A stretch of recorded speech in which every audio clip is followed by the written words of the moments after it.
Welcome everybody to Every Rock Has a Story. I've got a really great story for you today with a huge surprise at the end. It's actually about this rock right here in this box. Now I gotta tell you something. Anytime a geologist shows up and they've got a rock that's inside a little box, you know there's something special. You know it's probably something unusual, and I will tell you, this rock is the rarest rock that I have ever talked about in any episode of Every Rock Has a Story. Let's take it out of the box and have a closer look. So I'll set that box down right there. So the sample here is very small. In fact, it's so small as actually cut straight down the middle, cut down the middle by a diamond saw. And you can see this almost paper-thin rock slice was sliced out of another bigger chunk of rock, and I only have this thin slice. Now I gotta tell you something. Anytime a geologist shows up and they've only got a paper-thin slice of a rock, you know it's gotta be special. You know it's gotta be really rare. Paper-thin in a box. This one's got quite a story to tell. Now it's not that interesting looking. It's a medium gray color, and it's got some darker gray or black specks or spots in it. Those are different minerals. Most of the minerals in this rock are called pyroxene. That's most of what we can see. Let me just set this down on top of the box right there. Let's see if we can put it right up here. Ah, perfect. There we go. To tell the story I want to tell about this rock, we have to start in the year 1865. Not that long ago, geologically speaking, and we need to go to the country of India and a region in India called Shergottite. People were outside having a grand old time, and all of a sudden they looked up, and there was a huge fireball that came from the sky and it hit the ground. Smoke and dust went up. And when the dust cleared, they walked out to where that fireball had landed, and they found a large chunk of rock came from the sky. You know what we call that, don't you? We call that a meteorite, a real shooting star flying through the sky. Do you remember episode number 1? I brought that rock. Here is our meteorite, our real shooting star. In Shergottite, India in 1865, they found another meteorite, that fireball that came from the sky, and they took a look at it and put it into the collections. Now what's interesting is that ever since then, the scientists who've been looking more and more at that meteorite realized it was unusual.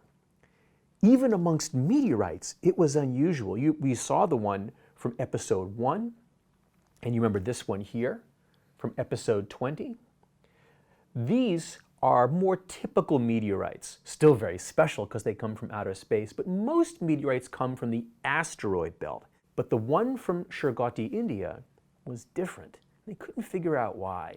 Since then, a number of other meteorites that are very, very similar to the one found in Shergottite have also been found.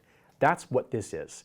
This is a similar meteorite that was found in northwest Africa, probably Morocco in the desert, where you can see these chunks of rock standing up against the lighter colored desert sand. And we call these rocks, or we name these rocks after the place the very first one was found. We call them Shergottites, after Shergottite, India, Shergottites.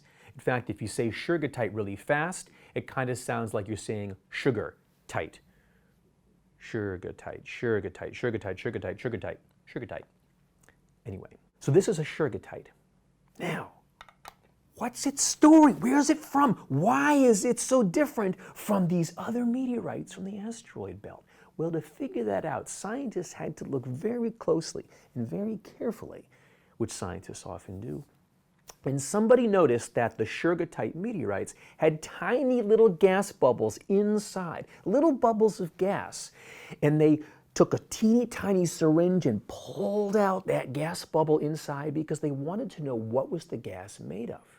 And they found gases in that bubble, things like oxygen and nitrogen and carbon dioxide and argon and even neon.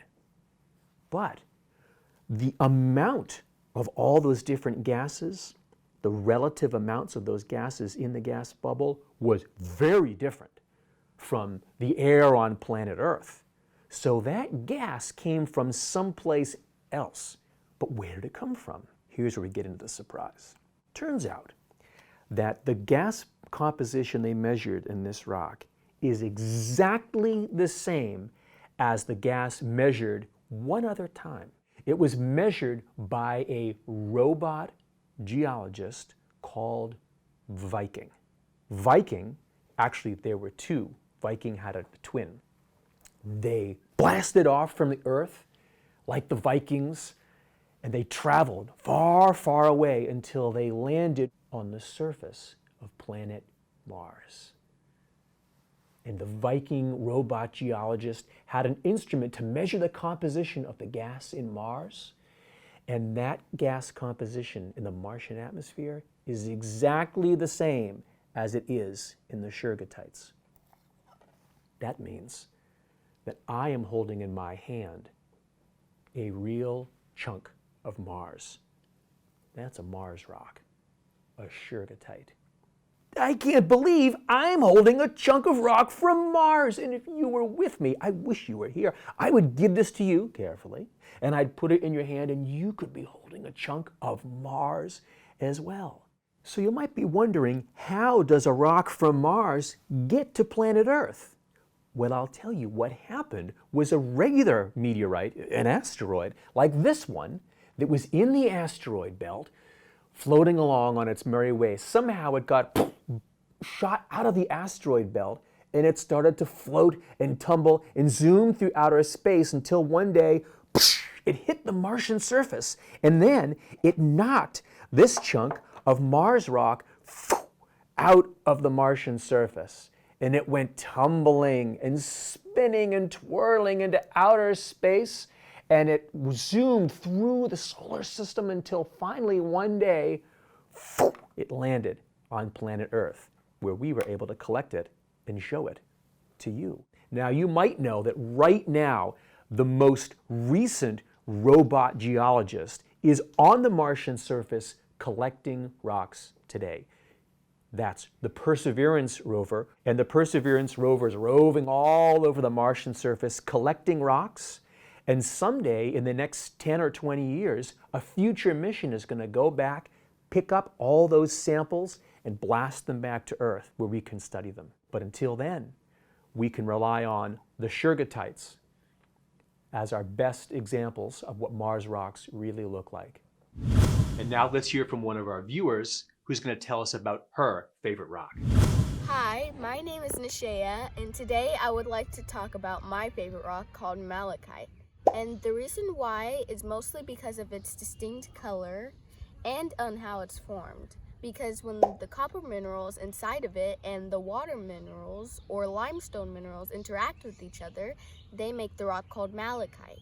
It's mostly used for beaded jewelry like necklaces and earrings and bracelets like that, and it never fades as easily as other jewelry does. So that's another reason why I love it so much. And also where it's from, because it's from Africa and it's from the Democratic Republic of Congo. Thanks for listening to me about malachite and why it's my favorite rock. Thank you.